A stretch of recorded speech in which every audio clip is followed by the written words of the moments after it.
ஓம் சாய்ராம். ஓம் ஸ்ரீ சாய் ரக்ஷக் சரணம் தேவ. அன்பு பக்தர்களே, இன்று நாம் சாய் சச்சரிதத்தின் 28ஆம் அத்தியாயத்தை கேட்க இருக்கிறோம். இந்த அத்தியாயம் பாபாவின் கருணை, பக்தர்களின் நம்பிக்கை, அவரது அற்புத சக்திகள் ஆகியவற்றை வெளிப்படுத்தும் முக்கியமான பகுதி. சாய்நாதர் எவ்வாறு தம்மை நாடி வந்த பக்தர்களுக்கு அருள் கூறினார், அவரது வாழ்க்கையில் மாற்றத்தை ஏற்படுத்தினார் என்பதை இந்த அத்தியாயம் உணர்த்துகிறது. ஆகையால் நாம் அனைவரும் சாயின் திருவடியை நினைத்து அவரது நாமத்தை ஜபித்து இந்த அத்தியாயத்தை பக்தியுடன் கேட்போம். அவரது அருள் எப்போதும் நம்முடன் நிலைத்திருக்கட்டும். அத்தியாயம் 28. ஷீரடிக்கு இழுக்கப்பட்ட சிட்டுக்குருவிகள். லக்ஷ்மிஷன், பர்ஹான்பூர் மாது, மேகா. முன்னுரை. சாயி முடிவானவரோ வரையறைக்கு உட்பட்டவரோ அல்ல. எறும்பு, பூச்சிகள் முதற்கொண்டு பிரம்மா வரையுள்ள எல்லா ஜீவராசிகளிலும் அவர் உறைந்திருக்கிறார். அவர் சர்வ வியாபி. வேத ஞானத்தில் சாயி நன்றாக பயிற்சியுடையவர். அங்கனமே ஆத்ம உணர்விலும் இவை இரண்டிலும் அவர் வல்லவராகையால் சத்குருவாய் இருப்பதற்கு அவர் மிக பொருத்தமானவர் ஆவார். சீடர்களை தட்டி எழுப்பி அவர்களை ஆத்ம உணர்வில் ஸ்தாபிக்க இயலாத யாரும் எவ்வளவு கற்றறிந்தவராக இருப்பினும் சத்குரு என்று அழைக்கப்படுவதற்கு தகுதியுடையவர் ஆகார். பொதுவாக இவ்வுடலை அன்னை ஈன்றெடுக்கிறார். தவறாமல் வாழ்வை சாவும் பின்தொடர்கிறது. ஆனால் வாழ்வு சாவு இரண்டையும் சத்குரு அழித்து விடுகிறார். எனவே அவர் மற்ற எவரை காட்டிலும் அதிக கருணையும் அன்பும் உடையவர் ஆவார். சாய்பாபா அடிக்கடி கூறுவதாவது, எனது ஆள் பக்தன் எவ்வளவு தூரத்தில் இருந்தாலும் என்னிடமிருந்து 3000 மைல்களுக்கு அப்பால் இருந்த போதும் காலில் நூல் கட்டியுள்ள சிட்டுக்குருவி இழுக்கப்படுவதை போன்று அவன் ஷீரடிக்கு இழுக்கப்படுவான். இந்த அத்தியாயம் அம்மாதை 3 சிட்டுக்குருவிகள் இழுக்கப்பட்ட கதையை கூறுகின்றது. லாலா லக்ஷ்மிஷன். பம்பாயில் ஸ்ரீ வெங்கடேஸ்வர் அச்சகத்தில் இம்மனிதர் பணியாற்றி வந்தார். பின்னர் ரயில்வே டிபார்ட்மெண்டிலும் அதன் பின் MS லாலி பிரதர்ஸ் அண்ட் கம்பெனியிலும் இவர் குமாஸ்தாவாக பணியாற்றினார். 1910 அவர் பாபாவின் தொடர்பு பெற்றார். கிறிஸ்துமஸ்துக்கு 1-2 மாதங்களுக்கு முன்பாக தாடியுடன் கூடிய கிழவனார் ஒருவர் தம் பக்தர்கள் புடைசூழ நின்று கொண்டிருப்பதை தான் சாந்தா குரூஸில் இருக்கும்போது கனவில் கண்டார். சில நாட்களுக்கு பின் தாஸ்கனுவின் கீர்த்தனையை கேட்பதற்காக தமது நண்பரான திரு தத்தத்ரேயா மஞ்சுநாத் பிஜூர் என்பவரின் வீட்டுக்கு சென்றார். கீர்த்தனை செய்யும் போது மக்களுக்கு முன் பாபாவின் படத்தை வைப்பது தாஸ்கனுவின் வழக்கமாகும். தான் கனவில் கண்ட கிழவனாரின் உருவ அமைப்புகள் எல்லாம் இப்படத்துடன் அப்படியே அச்சாக பொருந்தியிருப்பது கண்டு லக்ஷ்மிஷன் அதிசயப்பட்டார். தான் கனவில் கண்ட கிழவனார் சாய்பாபாவே என்ற முடிவுக்கு வந்தார். இச்சித்திரத்தின் தரிசனம், தாஸ்கனுவின் பாடல், அவர் உரை நிகழ்த்திய துக்காராமின் வாழ்க்கை, இவை அனைத்தும் அவர் மனதில் ஓர் ஆழ்ந்த உணர்வை ஏற்படுத்தியது. அவர் ஷீரடி போக தீர்மானித்தார். சத்குரு தேடும் படலத்திலும் ஆன்மீக முயற்சியிலும் கடவுள் எப்போதும் உதவி செய்கிறார் என்பது பக்தர்களின் அனுபவமாகும்.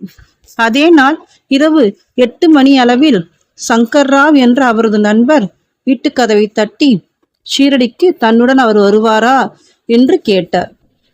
அவரது மகிழ்ச்சி கரை காணவில்லை. உடனே அவர் ஷீரடி செல்ல தீர்மானித்தார். தனது மாமாவிடமிருந்து ரூபாய் 15 கடன் வாங்கி கொண்டு உரிய ஏற்பாடுகளை எல்லாம் செய்தான பிறகு அவர் ஷீரடிக்கு புறப்பட்டார். ரயிலில் அவரும் அவரது நண்பரும் சில பஜனை பாடல்களை பாடினர். ஷீரடிக்கு அருகில் உள்ள தங்கள் ஊருக்கு திரும்பிக் கொண்டிருந்த உடன் வந்த 4 முகமதிய பிரயாணிகளிடம் அவர்கள் இருவரும் சாய்பாபாவை குறித்து விசாரித்தனர். பல ஆண்டுகளாக ஷீரடியில் வசித்து வரும் சாய்பாபா ஒரு பெரும் ஞானி என்று அவர்கள் எல்லோரும் கூறினர். அவர்கள் கோபர்காங்கை அடைந்த போது பாபாவுக்கு சமர்ப்பிப்பதற்காக சில பழங்களை லக்ஷ்மிசந்த் வாங்க விரும்பி இருந்தார். ஆனால் அங்குள்ள இயற்கை காட்சிகள், வேடிக்கை வினோதங்கள் இவற்றில் அவ்வளவு தூரம் கவரப்பட்டவராய் அதிலேயே ஆழ்ந்து மூழ்கி மேற்படி பழங்களை வாங்குவதை மறந்தே போய்விட்டார். ஷீரடியை அவர்கள் நெருங்கிக் கொண்டிருந்த போது மீண்டும் பழங்களை பற்றி அவருக்கு நினைவு வந்தது. அதே சமயத்தில் தலையில் பழக்கூடையுடன் உறந்த கிழவி ஒருத்தி வண்டியை தொடர்ந்து ஓடி வந்து கொண்டிருப்பதை கண்டார். வண்டி நிறுத்தப்பட்டது. மகிழுடன் சில பழங்களை பொறுக்கி அவர் வாங்கினார். அப்போது மீதமுள்ளவற்றையும் எடுத்துக்கொண்டு போய் என் சார்பில் பாபாவுக்கு சமர்ப்பியுங்கள் என்றாள் அக்கிழவி. பழங்களை அவர் வாங்க எண்ணிருந்தது. அவர் அதை மறந்து போனது, அக்கிழவியின் குறுக்கீடு, பாபாவின் பால் அவளது பக்தி ஆகிய இந்த உண்மைகள் அனைத்தும் அந்த இரு நண்பர்களுக்கும் வியப்பை ஊட்டியது. இந்த கிழவி தான் கனவில் கண்ட கிழவனாருக்கு ஏதேனும் உறவு போலும் என்று லக்ஷ்மிசந்த் நினைத்தார். பின்னர் மீண்டும் அவர்கள் சவாரி செய்து ஷீரடிக்கு அருகில் வந்தனர். மசூதியில் கொடி பறந்து கொண்டிருப்பதையும் கண்டு அதற்கு அவர்கள் வணக்கம் செலுத்தினர். கையில் பூஜை சாமான்களுடன் மசூதிக்கு அவர்கள் சென்று உரிய முறையில் பாபாவை வழிபட்டனர். லக்ஷ்மிசந்த் பாபாவை கண்டதும் மிகவும் உருகி அதில் மகிழ்ச்சி அடைந்தார். நறுமணம் கமழும் தாமரை மலரால் தேனி ஒன்று கவரப்படுவது போல் பாபாவின் திருவடிகளில் அவர் கவரப்பட்டார். பின்னர் பாபா கூறினார், வஞ்சகமான ஆசாமி வழியில் பஜனை செய்கிறான், மற்றவர்களை விசாரிக்கிறான். ஏன் மற்றவர்களை கேட்க வேண்டும்? நமது கண்களாலே எல்லாவற்றையும் நாம் காண வேண்டும். மற்றவர்களை கேட்க வேண்டிய அவசியம் என்ன? உனது கனவு மெய்யா பொய்யா என்று நீயே எண்ணிப்பார். மார்வாடியிடமிருந்து கடன் வாங்கி கொண்டு தரிசனத்துக்கு வர வேண்டியதன் தேவை என்ன? உள்ளத்தின் ஆசை இப்போது நிறைவடைந்ததா? இம்மொழிகளை கேட்டு பாபாவின் சர்வ வியாபித்துவத்தை கண்டு லக்ஷ்மிசந்த் அதிர்ச்சி அடைந்தார். தனது வீட்டிலிருந்து தான் ஷீரடிக்கு வரும் வழியில் நிகழ்ந்தது எல்லாவற்றையும் பாபா அறிந்தது எங்கனம் என்று திகைத்து நின்றார். தமது தரிசனத்தை பெறுவதற்காகவோ எந்த ஒரு விழா நாட்களை கொண்டாடுவதற்காகவோ தீர்த்த யாத்திரை செய்வதன் பொருட்டோ மக்கள் கடனாளியாவது பாபாவுக்கு பிடிக்கவே பிடிக்காது என்பதை இவ்விடத்தில் முக்கியமாக கவனிக்க வேண்டிய விஷயமாகும். சாஞ்சா கோதுமை பணியாரம். மத்தியான வேளையில் லக்ஷ்மிசந்த் உணவுக்காக அமர்ந்திருந்த போது ஒரு பக்தரிடமிருந்து பிரசாதமாக கொஞ்சம் சாஞ்சாவை அவர் பெற்றார். மறுநாளும் அதை அவர் எதிர்பார்த்தார். ஆனால் ஒன்றும் பெறவில்லை. எனவே அதை பெற அவர் கவலையுற்றார். 3ஆம் நாள் பாபாவிடம் ஆரத்தி நேரத்தின் போது என்ன நைவேத்தியம் தான் கொண்டு வர வேண்டும் என ஜோக் கேட்டார். சாஞ்சாவை கொண்டு வரும்படி பாபா கூறினார். பின் பக்தர்கள் 2 பானை நிறைய சாஞ்சாவை கொண்டு வந்தனர். லக்ஷ்மிசந்த் மிகவும் பசியாய் இருந்தார். அவர் முதுகில் கொஞ்சம் வலி இருந்தது. பாபா அப்போது, நீ பசியாய் இருப்பது நன்று, அதற்காக கொஞ்சம் சாஞ்சாவை உட்கொள், முதுகு வலிக்கு ஏதாவது மருந்து போட்டுக்கொள் என்று அவரிடம் கூறினார். பாபா மீண்டும் தம் மனதை படித்து அங்கு என்ன நடந்து கொண்டிருக்கிறது என்பதை பேசியது குறித்து அவர் மீண்டும் ஆச்சரியத்தால் தாக்கப்பட்டார். எத்தகைய சர்வ வியாபியாக பாபா இருக்கிறார்! திருஷ்டி. இத்தருணத்தில் லக்ஷ்மிசந்த் ஒருமுறை ஓர் இரவு சாவடி ஊர்வலத்தை கண்டார். பாபா அப்போது இருமலால் மிகுந்த அல்லலுற்று கொண்டிருந்தார். பாபாவின் இத்தொல்லை சிலரின் திருஷ்டிப்பட்டதால் இருக்க வேண்டும் என்று நினைத்தார். மறுநாள் காலை அவர் மசூதிக்கு சென்ற போது பாபா சாமாவிடம், நேற்றிரவு நான் இருமலால் அவதியுற்றேன். அது திருஷ்டியினாலோ? சிலரின் திருஷ்டி என் மீது வேலை செய்கிறது, எனவேதான் நான் கஷ்டப்பட்டு கொண்டிருக்கிறேன் என்றார். இவ்விஷயத்தில் லக்ஷ்மிசந்தின் உள்ளத்தில் இருந்ததை பாபா பேசினார். பாபாவின் சர்வ வியாபித்துவத்துக்கான இந்த நிரூபணங்களை எல்லாம் கண்டுவிட்டு பாபாவை சாஷ்டாங்கமாக நமஸ்கரித்து, நான் தங்கள் தரிசனத்தால் பெரும் மகிழ்ச்சி அடைகிறேன். எப்போதும் என்பால் அன்பு பூண்டு தயவுள்ளவராக இருந்து என்னை காத்து ரட்சியுங்கள். தங்கள் பாதாம் புயத்தை தவிர பிரிதொரு கடவுள் எனக்கில்லை. தங்களின் பஜனையின் பாலும் பாதக அமலங்களின் பாலும் என் மனம் எப்போதும் லயித்து இருக்கட்டும். இவ்வுலகின் துன்பங்களிலிருந்து தங்களின் அருள் எங்களை பாதுகாக்கட்டும். நான் எப்போதும் தங்கள் நாமத்தையே உச்சரிக்க வேண்டும், மகிழ்வுடன் இருக்க வேண்டும் என்று வேண்டினார். பாபாவின் உதியையும் ஆசீர்வாதத்தையும் பெற்றுக்கொண்டு மிகவும் அகமகிழ்ந்து திருப்தியுற்று வழியெல்லாம் பாபாவின் புகழை பாடிய வண்ணம் தன் நண்பனுடன் வீடு திரும்பினார். பின்னால் பாபாவின் தீவிர பக்தர் ஒருவராக அவர் இருந்தார். ஷீரடிக்கு செல்லும் எந்த நண்பனிடமும் பூமாலைகள், தட்சிணை, கற்பூரம் இவைகளை அவர் கொடுத்து அனுப்புவார். பர்ஹான்பூர் அம்மையார். இப்போது நாம் மற்றும் ஒரு குருவியிடம் திரும்புவோம். பக்தனுக்கு பாபா அழைக்கும் பெயர். பர்ஹான்பூரில் உள்ள ஒரு மாது சாய்பாபா தன் வீட்டுக்கு வந்து அவர் தம் உணவுக்காக கிச்சடி, உப்பு, பருப்பு கலந்த சாதம் பிச்சை கேட்டு கொண்டிருப்பதாக கனவு கண்டாள். விழித்து பார்க்கையில் வாசற்படியில் யாரையும் காணோம் என்ற போதும் அக்காட்சியால் அவள் மனம் மிக நெகிழ்ந்து தனது கணவன் உள்ளிட்ட அனைவருக்கும் கூறினார். தபால் இலாகாவில் அவர் பணியாற்றி வந்தார். அவர் அகோலாவுக்கு மாற்றப்பட்ட போது பக்தர்களான கணவன் மனைவியும் சீரடிக்கு போவதென தீர்மானித்தனர். ஒரு பொருத்தமான நாளில் இருவரும் புறப்பட்டு வழியில் கோமதி தீர்த்தத்துக்கு சென்று விட்டு ஷீரடியை அடைந்து அங்கு 2 மாதம் தங்கினர்.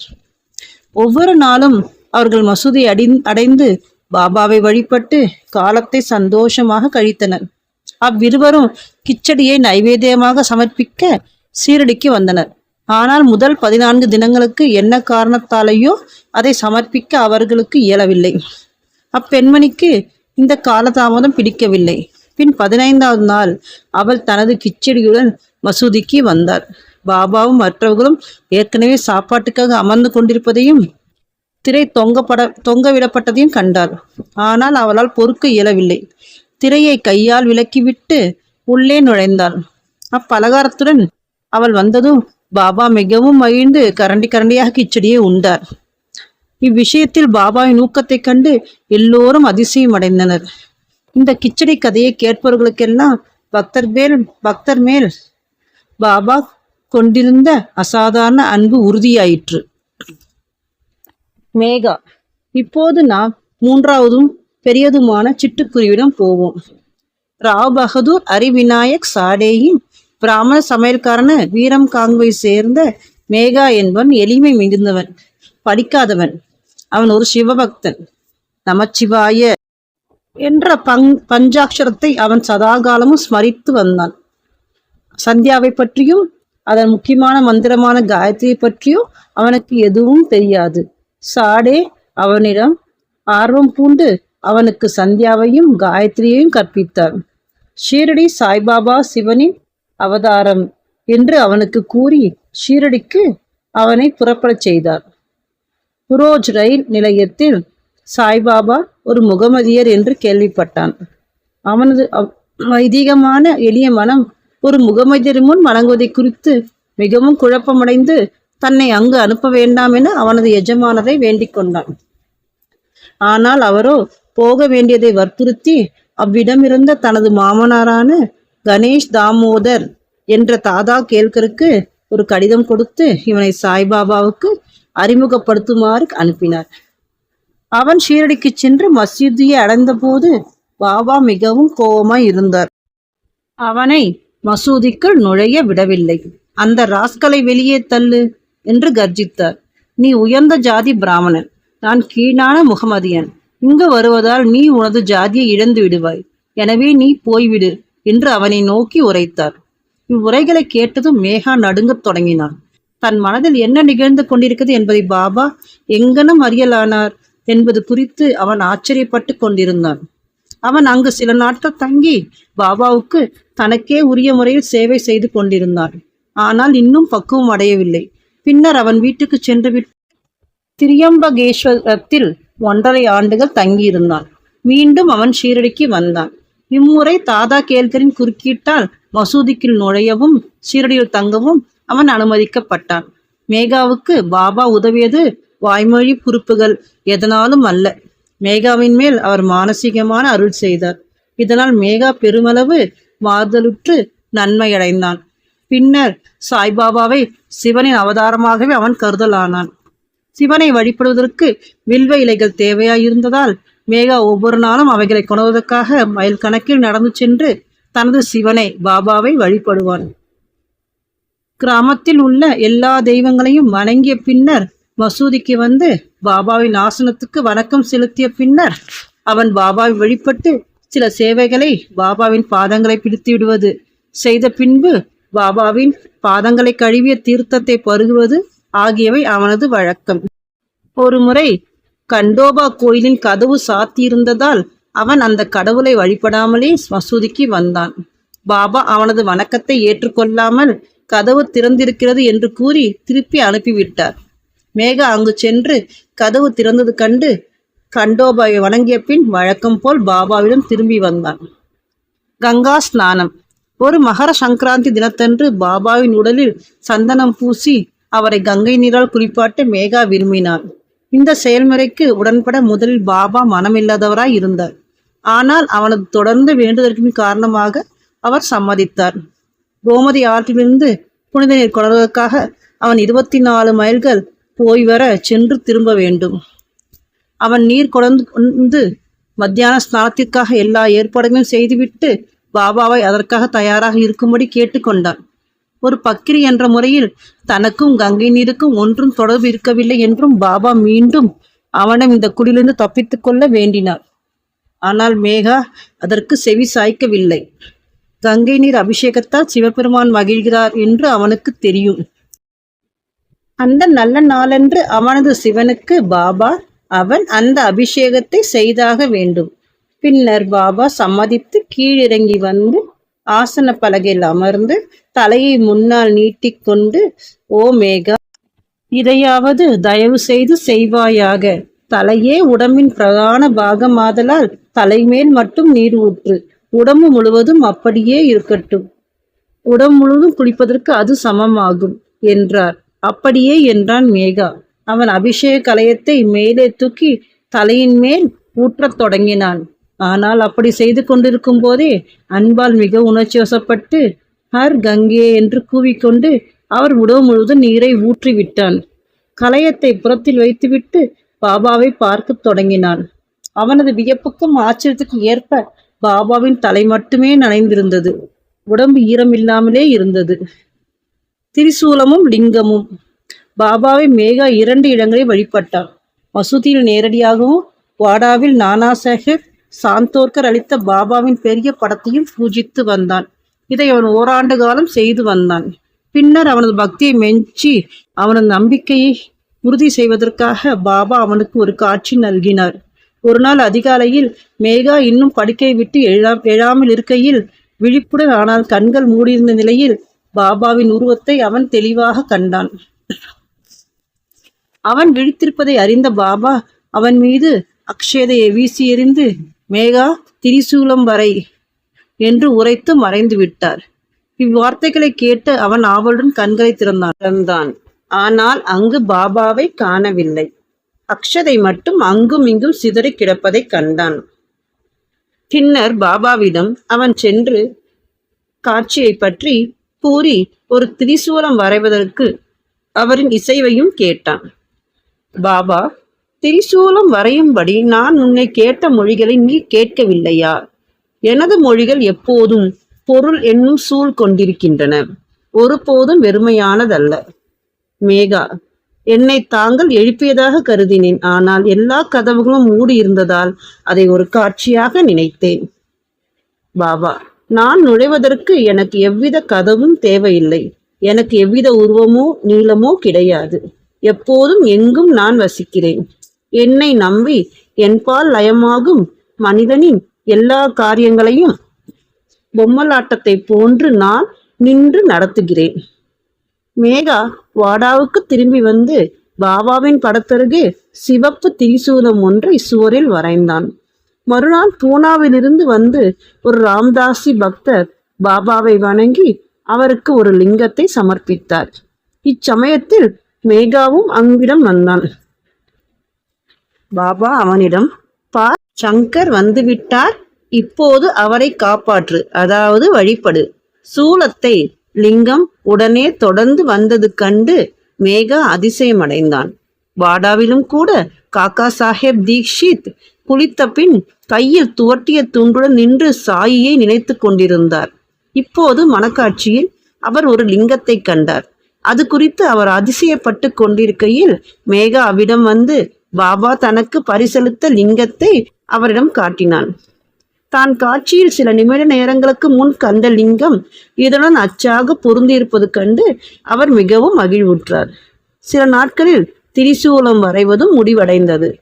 பாபா அந்த லிங்கத்தை மேகா வழிபட்டு கொண்டிருந்த பெரிய படத்தின் அருகில் ஸ்தாபித்தார்.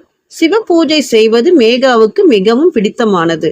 திரிசூலம் வரைய செய்வித்ததும் அதன் அருகில் லிங்கத்தை ஸ்தாபித்ததும் அதன் மூலம் பாபா அவனது நம்பிக்கையை ஊர்ஜிதம் செய்தார்.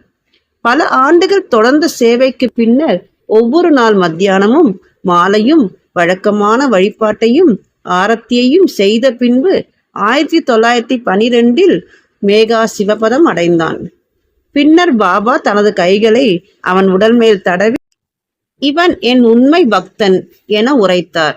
தமது சொந்த செலவிலேயே வழக்கமான சாப்பாடு பிராமணர்களுக்கு செய்து வைக்க ஆணையிட்டார். இது காக்கா சாஹேப் தீக்ஷித்தால் நிறைவேற்றப்பட்டது. ஸ்ரீ சாயை பணிக அனைவருக்கும் சாந்தி நிலவட்டும். ஓம் சாய்ராம்.